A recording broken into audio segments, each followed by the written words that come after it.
Before movies and social media, people packed theaters just to hear Sarah Bernhardt speak. She was a French stage actress so captivating that even royalty and world leaders clamored for her attention. Nicknamed the Divine Sarah, she toured internationally and played male roles like Hamlet, breaking all kinds of gender norms at the time, says Wikipedia. Mark Twain once said there were 5 kinds of actresses: bad actresses, fair actresses, good actresses, great actresses, and then there is Sarah Bernhardt. She had a wooden leg due to a knee injury, but that didn't stop her from performing. In fact, she kept acting until the very end, sometimes even propped up off stage. She was also one of the first women to run her own theater, which was almost unheard of in the 1800s. Today, she's barely mentioned in history class, but in her day, she was a household name all over the world. Born Eliza Rosanna Gilbert, she reinvented herself as Lola Montes, an exotic dancer and self-proclaimed Spanish countess. But dancing was only part of her story. She caused riots, captivated kings, and even became the mistress of King Ludwig I of Bavaria, who gave her real political power. Her influence was so controversial, it triggered a revolution in Germany and forced the king to abdicate, shares Britannica. After fleeing Europe, she wound up performing across the US and even in Australia. Her spider dance was scandalous and wildly popular, and her name headlined newspapers everywhere she went. She wasn't just known, she was infamous. Now though, she's mostly forgotten, despite once being one of the most recognizable women on the planet. Before there were sports superstars, there was John L. Sullivan, the Boston Strong Boy. He was the last bare-knuckle boxing champion and the first gloves heavyweight champion, making him a legend in 2 different eras of the sport. He traveled the country challenging men to fight him, and people lined up just to see him throw a punch. Sullivan was so famous that when he lost his title in 1892, it made front-page news across America. He met presidents, performed in vaudeville, and was so beloved that people cried at his funeral. He helped turn boxing into a mainstream sport, but his name doesn't ring bells for most people today. Back then, though, he was as big as Babe Ruth. Nellie Bly didn't wait around for someone to hand her an opportunity. She went undercover in an asylum to expose the abuse of patients, launching her career as a pioneering investigative journalist.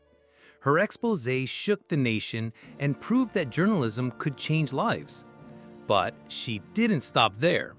In 1889, she raced around the world in 72 days to beat the fictional record in Around the World in 80 days. People followed her every move like it was a modern reality show. Crowds greeted her at train stations, newspapers printed daily updates, and children wanted to be her. Today, she's often left out of history books, but once upon a time, Nellie Bly was a global sensation. Nicknamed the Swedish Nightingale, Jenny Lind was so beloved in the 1850s that people camped outside ticket offices to hear her sing. P.T. Barnum brought her to America and promoted her with such flair that her arrival caused a frenzy. She didn't need it though. Her voice won over everyone. Lind's tour raised massive sums for charity and inspired merchandise ranging from pianos to soap. Abraham Lincoln even attended one of her concerts. Strangely, despite her widespread fame, most people today only know her name from The Greatest Showman, and even that version was highly fictionalized. In her time, Jenny Lind was bigger than any president. Imagine walking across Niagara Falls on a tightrope with no net. Charles Blondin did it, and then did it again while pushing a wheelbarrow, carrying his manager on his back, and even cooking an omelet mid-walk. Crowds came from everywhere just to watch what he'd do next. He wasn't just a daredevil, he was a showman. Queen Victoria even requested a private performance. In the 1860s, you couldn't mention daring feats without bringing up Blondin's name. Today, he's rarely mentioned, but his acts were so jaw-dropping, they defined a whole era of entertainment. Fanny Kemble was one of the most celebrated actresses of the early 19th century, known for her Shakespearean roles and commanding stage presence. But she became even more famous after marrying an American plantation owner and then speaking out against slavery. Her writings offered first-hand accounts of life on a Georgia plantation, which deeply influenced the abolitionist movement. Kemble's journals were brave, raw, and ahead of their time. She sacrificed social standing and financial comfort to stand by her beliefs. People all over the world read her work and followed her story. While her fame has faded, Fanny Kemble once held a spotlight bigger than most presidents could dream of. At just over 3 feet tall, Charles Stratton, known as Tom Thumb, became a worldwide sensation thanks to P.T. Barnum. He performed for Queen Victoria, met President Lincoln, and even had a wedding that rivaled royal events in media coverage. People adored his charm, humor, and confidence on stage. He wasn't treated as a novelty, but as a star. His fame helped make Barnum shows a global success, and for a time, his name was as well known as the president's. Stratton proved that charisma wasn't measured in height. Yet, despite once being one of the most recognizable figures in the world, Tom Thumb is now just a footnote in circus history. Annie Oakley could shoot the ashes off a cigarette and split playing cards in midair, all while riding a horse. She rose from poverty to become the star of Buffalo Bill's Wild West show, and audiences couldn't get enough of her. She toured Europe and even performed for Queen Victoria and Kaiser Wilhelm. Oakley wasn't just a trick shooter, she was a symbol of American grit and precision. Little girls idolized her, and newspapers followed her every move. She also fought for women's rights and offered to lead a regiment of female sharpshooters in World War I. Though her fame once rivaled that of national leaders, she's often reduced to a caricature today. In the 1850s, Paul Morphy was known as the greatest chess player in the world. Some even called him the first American sports superstar. He beat top European players with such ease that people speculated he had some mystical gift. Even those who didn't care about chess knew his name.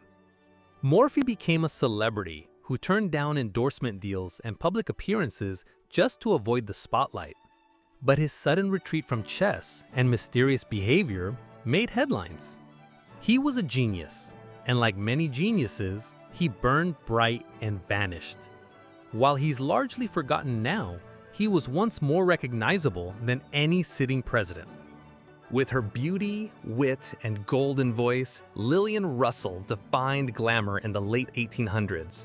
She starred in operettas, was adored by fans, and often made the gossip pages just by showing up somewhere in a fancy hat.